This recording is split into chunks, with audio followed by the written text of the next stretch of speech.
Yo, what's up, ladies and gents? This is Genius Street Vibes. You know what it is? We are in the streets doing what we do. Mambo. Naitwa nani?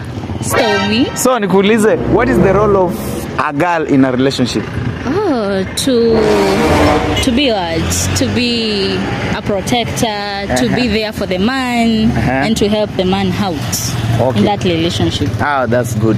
What is the main thing as why watu wana date? Is it sex? Is it money? Is it companionship? What is it? I wouldn't know why people are dating, but for me, I would date for companionship. Companionship. Yeah. So can you date a broke person? Because you're saying for companionship. Sure. For real? Sure.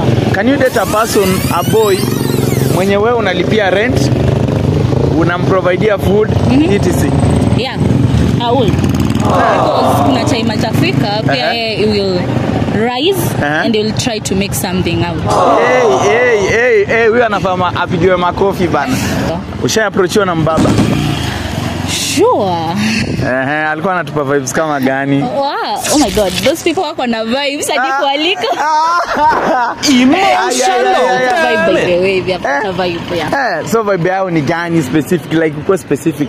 For example, maboy ni unaweza sema lines, nini, swag, kitu kama hiyo. Specifically vibe yao ni pesa. Okay, can you give your boyfriend your kidney in case akwe ill? Oh my god. Boyfriend. Boyfriend. Yes, boyfriend. Maybe mwenye tumekaa na yeye na namjua vizuri. Ikikuwa let's say somebody mwenye medate for 1 year. For 1 year. 1 year sijamjua vizuri. I don't think so. Utaacha tu adedi. Sitamwacha pia adedi. Nita make sure nimemtafutia. But sitampea yangu at that moment. Okay.